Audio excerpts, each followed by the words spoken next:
Hello world, this is Zan. I'm doing MA Abysia in the Dominions 5 game Stairway to Eternity. This is going to be turn number 6. And as always, this is usually the first time I'm going to go see the turn. So research is going well. Assassinations, as before, regular human commanders in the dark do not do very well. This is the expansion party with my Lava Warriors, and I think this is the first time you guys are, or the second time you guys are able to see their Bless. So I'll speed this up real quick because it should be as normal because these are just going to be some human militia with not very good stats, archers that might as well not be there, and my blessed lava warriors, which are just going to walk right through them.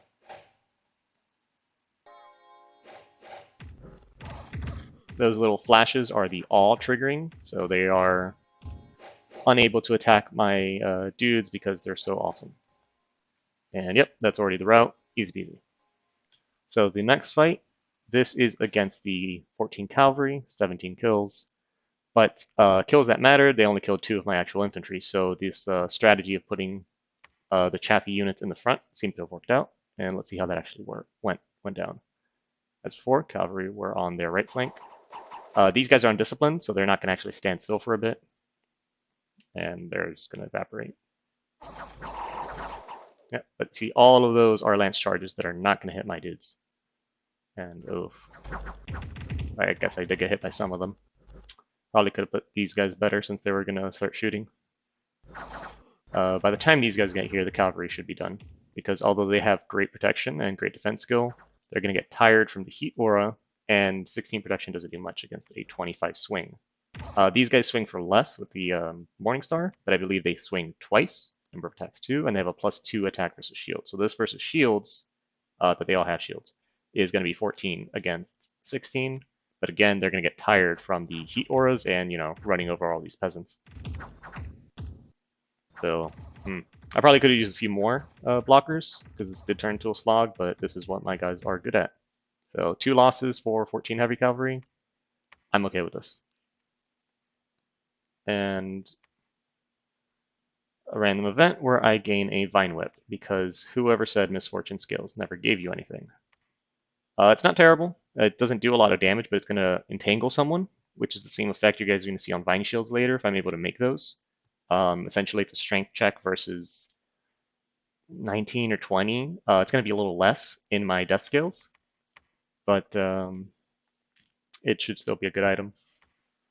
At the end here, Ultima Typhia, I guess I skipped this one.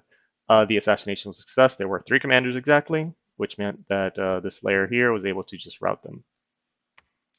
It looks like they were undead instead of lizards, which means there's very low population. If Relay were to take this, I'm not going to cry, but I'm still going to send the assassin squad in there.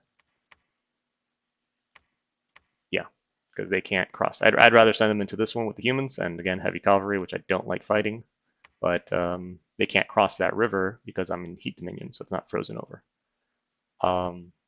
So they'll go here.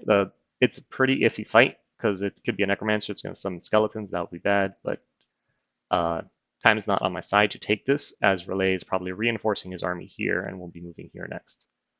The lucky thing here is there's usually not a lot of commanders when it's undead, so that should go well. So up here, this province, let's bump RPDs up in the provinces we took. Red shirt number 1. I guess he ran away. It probably got too hot for him. We'll get here Malthus. Set him up with the new army of, again, the Sacreds. They're going to be on hold and attack to give him a chance to bless them. And then I think I'd rather keep him in the back. The reason I put him in the back corner is so anyone that's on attack rear has a chance of actually bumping into these lava warriors because they are slow as molasses. And his job, let's see. I think I'll move him here for now. I wish I could cross the river to cut this off, but I'll grab this guy and send him into the swamp. There's 17 of them. They're probably mostly wounded, but again, these guys shouldn't hit too hard, so it should be okay, I hope. Red shirt number 1, his new job is now he's going to go ping that throne. Or you know what? Let me come up here and start building a fort because it's turn 6 and I haven't started one. So next turn we'll start a fort here because this is an amazing province that was worth all the shenanigans it took to get it. Hooligan, as expected, I found Pangea here. There's a chance he saw what I was doing here, but really this is how it's going to have to be. Maybe I'll drop this down a little bit more. And I can't really go here without declaring war. And this is probably his capital. It is his capital. So yeah, I'm just going to march north. I'm going to hope that this is actually what's in here. If there's any heavy cavalry, I'm going to have a bad time. But I'll just march north, and I know it's 13 against 60, but they should be okay because that is what I blessed them for. Oh, it looks like I forgot to put PD here. Never leave a provinces at 0 PD. Press F1 to show that because they might revolt, and that's embarrassing and sad. I'm going to recruit another warlock here first, and then I will do the salamander next turn. Because he has a little bit more research, and I won't need the salamander until next turn's recruitment anyways, and that'll be another party, which means I can drop that to 3, and the next turn do 2, and I'll have, again, 5 bodyguards to catch some arrows. His job might be to come over here and fight these barbarians. It depends how these borders over here get set up. But if I grab this swamp, either of these two, and this, I have 3 thrones that are fairly easy to access. If I could go into water, and this is never going to happen, I can get this one too, but I'm quite happy with this. I honestly haven't looked at the thrones. I might do that next turn. But for now, this is going to be the end of turn 6, and I'll see you next time. Hello world, this is Zan. Just wanted to do a quick addendum to my turn 6, because some diplomacy has happened.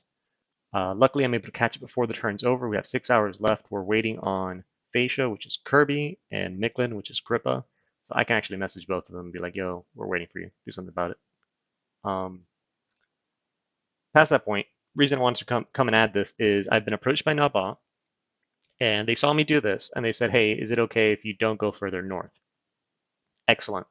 They don't know that I wasn't going to go further north anyways.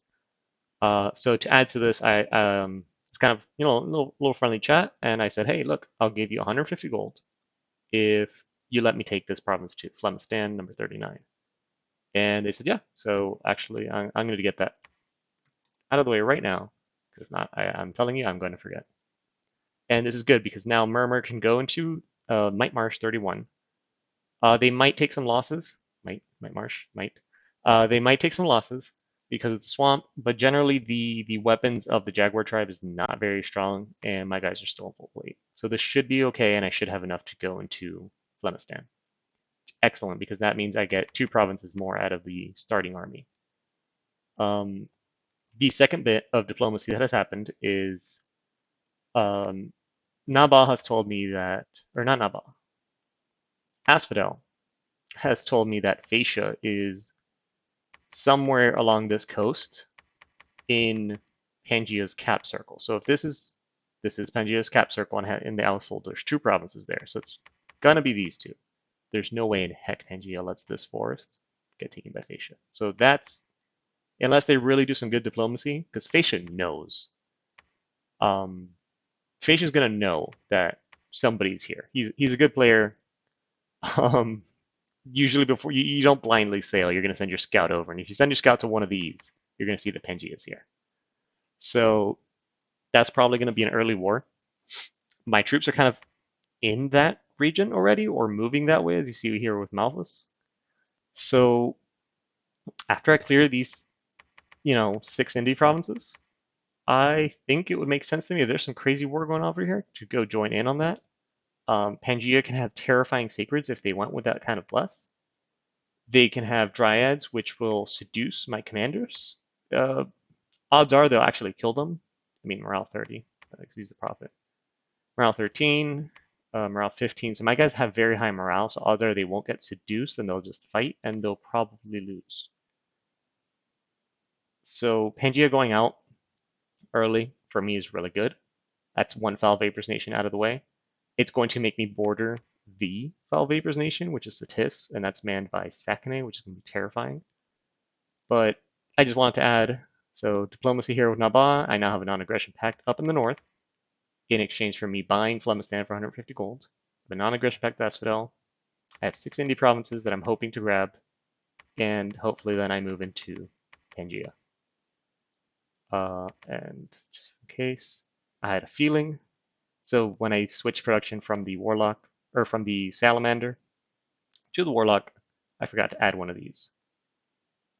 Need to recruit my Sacreds. They are part of my strategy. They're integral. That's something I thought about, and I'm glad I caught it. So other than that, quick check of PD. We're good to go. Excellent. So I will see you on the next turn.